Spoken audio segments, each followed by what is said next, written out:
So, which one of you is the bride? A Nice Indian Boy is currently streaming on Hulu. It was directed by Roshan Sethi, who's done 7 Days and other projects. It was adapted from a play by Mahadri Sakar to the screen by Eric Randall. You can check out their IMDb pages for the full listens of their work. This centers around a man named Naveen, played by Karan Soni, who was in Deadpool. You'll recognize what character he played when you see this movie. And he works at a hospital. It's a great job in the city. It's stressful, oh my, and he works all night and all day. He doesn't get a chance to sleep or have a dating life until he meets Jay, who takes his picture, and then a romance blossoms all over. Blossoms, despite the fact that Jay is white. Now, that actually ends up becoming a bit of a sticking point because Naveen, even though he came out to his parents, he's kind of running away from his family, issues, shall we say. He's not sure his parents would ever accept him because they're more traditional.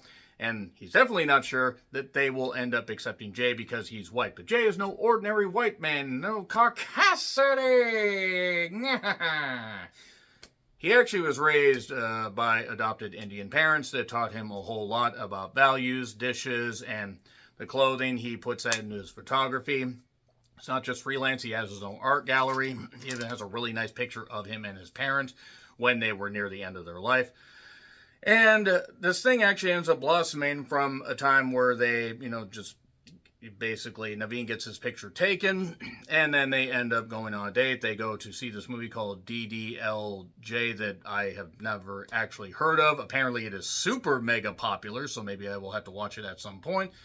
But it kind of becomes something that becomes a central theme about love and tradition and also breaking certain boundaries and stuff like that. And apparently it's a very long movie. It's like 189 minutes, where good God. But then again, I watched RRR, and that was a really long movie. So we can't do it without including other characters, because a rom-com with just two people, while definitely endearing with these two particular characters, we need other people. Such as Arun, as I'm going to call her, because it's a bit of a longer name. Arun Dahati, Sunita Mani, who is one of the doctors in Death of a Unicorn. I'm very happy to see her in more movies. One, I think she's funny. Two, I think she's incredibly fucking gorgeous. Good grief. Good goddamn grief, where has she been hiding? And the parents are Mega Zarna Garg, who I think is actually magnificent in this, I do want to say. And Archit, who is played by Harish Patel. You may recognize him from some movies. And you also have Paul S. Kim, or you have Peter S. Kim as Paul, that is. And basically, it's a traditional rom-com story, but elevated by the fact that it has a breezy pace, it has great character work, it has some very crisp writing, and also a general sweetness about it that even got through my black heart. Yes, I am going to highly recommend this movie. It doesn't overstay its welcome. It's like 90 minutes. Sure, it maybe just follows the same traditional beats of a rom-com, but what I like about it is that it feels earned. It doesn't feel like it's just smacking you over the head with something, and we get certain nuggets of information revealed.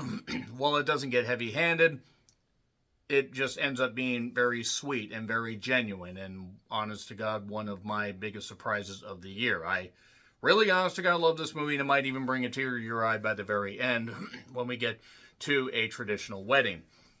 It's told over 6 chapters. We start in the beginning, obviously, as you would. We're not working backward like The Life of Chuck, which is another thing you should check out. We see the sister's wedding, where, Sunita, I just have to say, Sunita is just absolutely fucking stunning. I mean, good grief, she is captivating. Sorry, I'll stop gushing over her, but my God. Anyway, that was 6 years ago. 6 years later, the mother's a bit overbearing. She's talking about a movie named Milk, and just talking about like, gay people always know, gay characters always know that other characters are gay. Chapter 1, the boy Jay shows up to do picturing, or take pictures for badges and stuff, I assume. A bond is like instantly formed, even though Naveen is a little unsure, because he's got his issues. Also, Jay's got his issues too. He's a lot more confident, a lot more out there. Naveen, everybody knows he's gay, but he's still, a little shy about this stuff. And if you're not ready to fully come out, nobody can force somebody to come out. I'm not saying that's what happens in here, but I mean, I get it. Like, you want to be out and proud, you want to be who you are, and there's nothing wrong with gay people. If you have a problem with gay people, why the fuck would you click on this video? Because we support gay people here. We support gay people regardless. Doesn't matter. You don't shun somebody just because they happen to love the same gender. I mean, honestly, it's ridiculous. So, Paul is a fitting sidekick. I do have to see Peter S. Kim actually does a pretty good job as an equally gay character that does some drag karaoke at one point in one scene that actually is pretty funny. And there's talk on this wedding between Naveen and Jay, where Naveen is a bit awkward. He does obviously like Jay very much so, but he's worried, so he lies about having to go to work early. I mean, he did have to go to work early, but he could have stayed up all night and all day. He does get invited to Jay's open house, sees a picture with the parents. A very quick hookup. Not quite All of Us Strangers. This movie did not make me bawl at all like All of Us Strangers did. And I have to stop talking about All of Us Strangers because if you've seen it, you get it. Saz Goldberg is in this as a friend of Jay's. I do have to say that woman, my goodness, she's funny. She's also a beauty. And then they just, they're at this party. They eat some bread that's infused with stuff like, the muffins or the cookies are infused with weed. And then we get chapter 2, the love. Obviously, the love ends up going well, but things are getting serious. The one thing that Sas Goldberg's character did say is, just don't break him. He's a lot more fragile than he puts on. Chapter 3, the family. I do have to say that the parents played goddamn perfectly here. They were part of an arranged marriage, but they grew to love each other and accept each other. Arun's character, Sunia's character, she is going to end up actually getting divorced from a guy named Manish because that was an arranged marriage. That was a marriage from before. Jay ends up vaping at the parents' house. That kind of leads to a little bit of strife, a little bit of awkwardness, even though Jay is obviously very learned in traditional Indian values. He understands language a lot more than he can speak it, which is kind of funny when the parents are speaking Hindi. And they're not knocking him, but they're just, it's kind of stuff like, okay, he brought home a white boy. Whatever, but it's a breakup for now that basically leads to some issues. And also the drop that Arun is leaving Manish. Guess she was tired of the Manishisms. I'm so sorry. And chapter 4, the music. So earlier during the date, we saw the DDLJ film, which again I have not seen. I guess I should see at some point. And Naveen goes out with Paul just as a fun date. I mean, they're colleagues and everything. No romantic interest there at all. And Arun shows up. She's direct again, but she also recognizes that he does love Jay and he needs to try to win him back. She's divorcing Manish because it was an arranged marriage and she feels unwanted. And I'm sorry, if you can look at Sunita and you can make her, and I know it's a character thing, if you make a woman that looks that good, that is that fucking captivating, feel unwanted, you are an asshole. I mean, good God. So, Jay goes to visit his friend, Saz Goldberg, and her husband, I did not catch his name, or friend, or whatever. But we see the DDLJ movie again. But this time, it is a different variation because we have Naveen out there trying to win him back. Doing this display of affection he never usually does. And now, they're going to get married after a proposal. There we go. Great. And then we get some, chapter 5, the wedding. We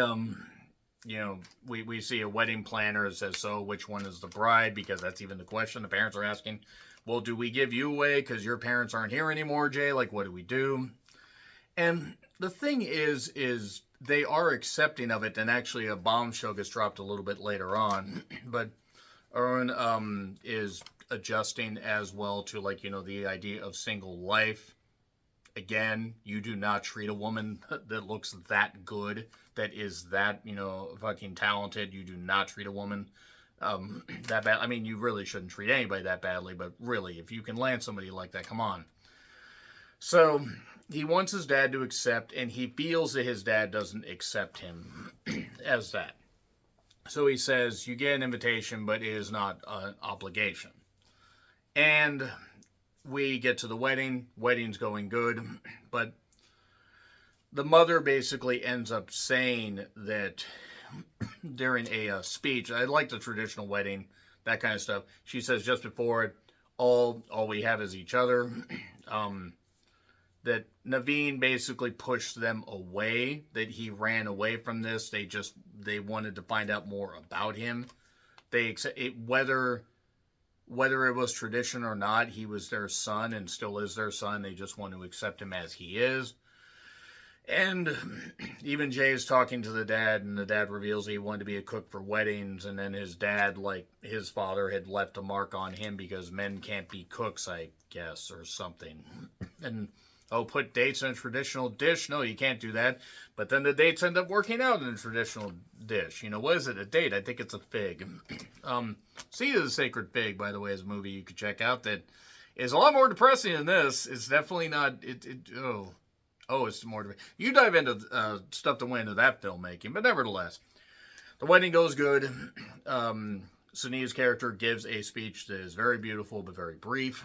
And then the mother does one that's kind of a stand-up routine that gets more somber and serious.